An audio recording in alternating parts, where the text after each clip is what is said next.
Hey guys, TCG Striker here, and sorry about that. As you could probably tell from that, um, I'm posting this video a little bit late because I have been kinda sick, and you might be able to hear it in my voice a little bit. I just kind of woke up yesterday. I couldn't really talk. And some other stuff I probably shouldn't say on the internet. But I didn't want to delay this video any longer.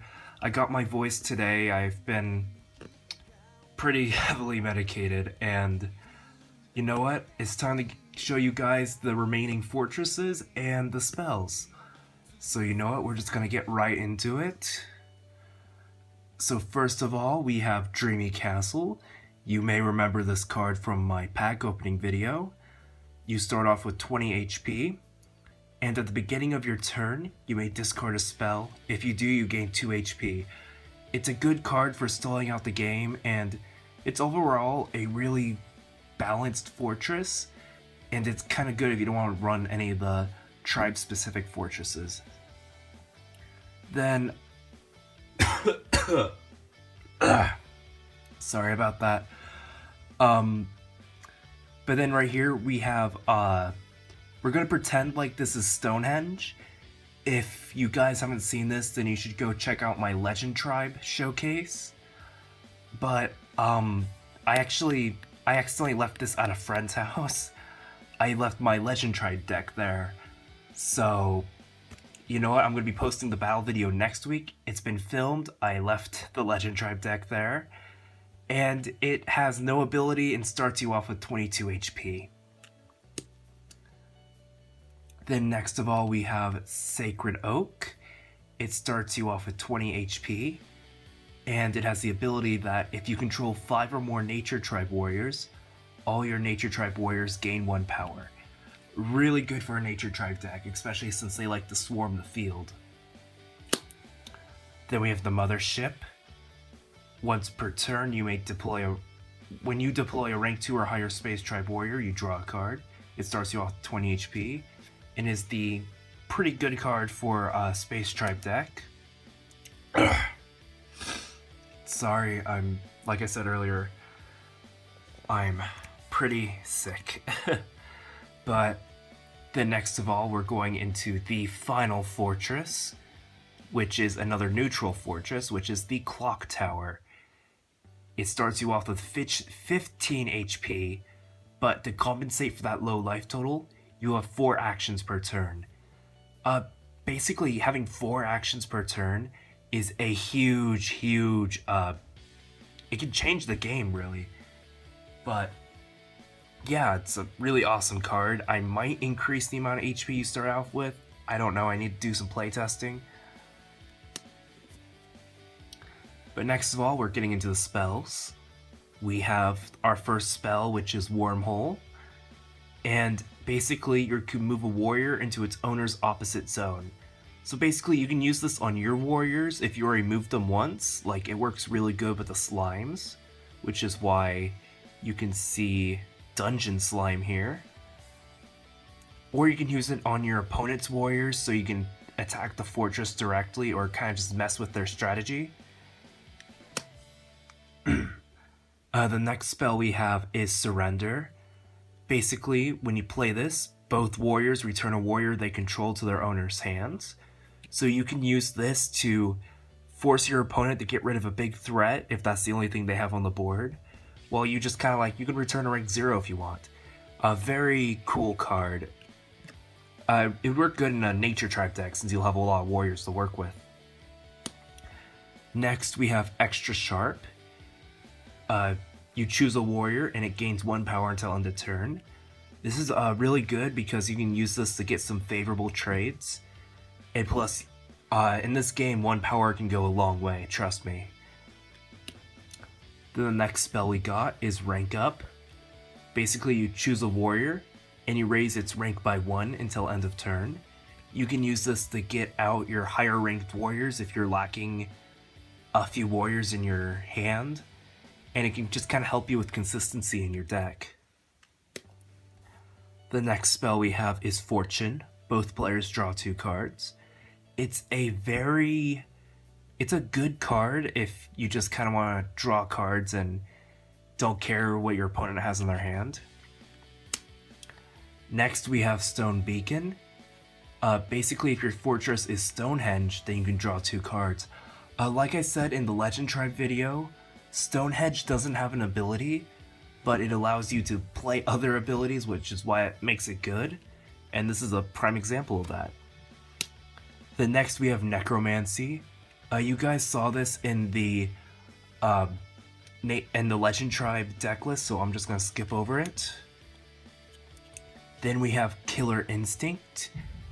Okay, so now this is kind of complicated, but you choose a warrior, it loses 1 power and gains the following ability. Rampage. Once per turn, when this warrior kills another warrior, it may attack again until end of turn. So basically, until end of turn, the warrior you choose loses 1 power and gains this Rampage ability, which it can help you just kind of finish out the game or wipe out a bunch of your opponent's warriors if you have a really high-powered warrior on the field. And it can just overall be used as a pretty good clearing card. And then next we have Mini Bomb. Mini Bomb takes 2 actions to play, but when you play it, it kills all rank 0 warriors. So basically, if your opponent's trying to stall out the game by filling up his shield zone with rank 0 warriors, you can just drop Mini Bomb and kind of clear them all out and finish them off, hopefully. Then we have Effect Spray. Basically, you choose a warrior you control, and until your next turn, it is immune to spells and abilities except for its own, and loses 1 power. So basically, you can use this to kind of protect one of your warriors from your opponent's spells, or protect it from your opponent's abilities, but it will use the 1 power, so spray carefully. Next we have Crack the Code. Basically, you roll a die. If it's even, you draw 2 cards. If it's odd, your opponent draws if it's odd, you discard a card. This is good if you're not afraid to play a little bit of gambling, because 2 cards can be a big difference. Then next we have Deadly Gamble. You roll a die. If the result is even, you kill a warrior your opponent controls. If it's odd, you kill a warrior you control. Again, if you're okay with a little bit of gambling, you can just drop this card and hopefully take out your opponent's warrior. It's overall a pretty good card, and actually kind of a powerful one at that. But at the same time, it's all determined by luck, so you just kind of have to cross your fingers and hope you're lucky. Next, we have Moonfire. Basically, you choose a warrior you control. It gains power equal to its rank, and at the end of the turn, it dies. So really good for just getting kind of a big burst of energy, like a big aggressive burst. And plus, this actually works pretty good with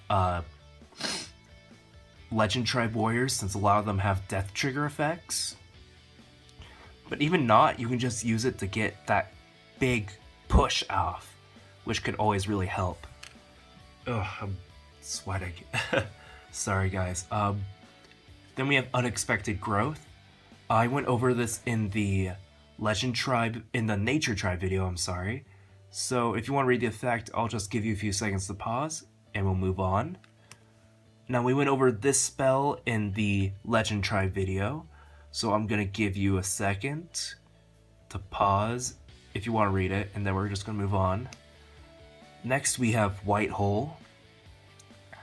I already went over this one in the Space Tribe video, so if you want to read it, I'll just give you a minute, then we're going to move on. Okay, so next we have Sabotage. Sabotage takes 2 actions to play. Target warrior loses its abilities.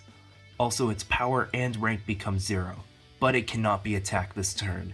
So basically, you play this on your opponent's really powerful warrior, and you basically just nerf it because it a rank 0 with 0 power, and it can no longer hit you for a lot of damage, and it also loses all of its abilities. But you can't attack it this turn, so you can't just use this to get rid of a strong warrior in your opponent's shield zone. Then we have Comet Bomb. Comet Bomb takes 3 actions to play, and you have to discard 1 card. But if you do, you kill all warriors. You can just use this to clear the board if your opponent has too many warriors on their side of the field. Or if you just have a bunch of Legend Tribe warriors you want to get your death triggers off on, I guess you could play this too. It's a really interesting card, and you know what? You can make it go, make games push your way. Then next we have Encore. Basically, you discard a spell. Until end of turn, when you play a spell other than Encore, return it to your hand instead of placing it in your crypt. Basically, you can use this card to just keep playing spells over and over and over again. Like if you have one that you really want to play like a bunch of times, like say you want to draw a bunch of cards, you can just keep playing Fortune and draw like 4 cards in a turn. Or, you know, you could use it to play like Extra Sharp here, if I can get it out. You can just use it to play like Extra Sharp and just get one of your warriors to a really insanely high power. Then we have Rank Up Rocket. This is a spell, so basically you kill a warrior you control. At end of turn, deploy a warrior from your deck that's from the same tribe and 2 ranks higher. Basically, you can use this on a rank 0 and get a rank 2, or you can use it on a rank 1 and get a rank 3 out. It's a very versatile card, and it just helps you get out your highest ranked warriors out really, really fast. And that is it for the spells and fortresses. If I can get it to focus. I just kind of want to say right now that as of today, we have officially hit 100 subscribers. Yay! Sorry about that, guys. And later in the week when I'm feeling better, I'm going to post a special 100 subscriber special. And like I said earlier, I actually lost, well, I didn't lose it. I left my Legend Tribe deck at my friend's house, which means that I've actually recorded a battle video, which I'm going to be posting on Friday morning. Ugh, sorry, I'm making sick noises. But, so that's going to be coming next week, and I hope you're all excited about that. So, next, and then also I'm going to be posting another deck profile. It's going to be of a deck that I'm using in the battle video. So, if you guys like my cards, you can go ahead and leave me a thumbs up. And if you like the game and you want to see more, feel free to subscribe. And as always, don't forget to check out the description below and have a wonderful day. Goodbye.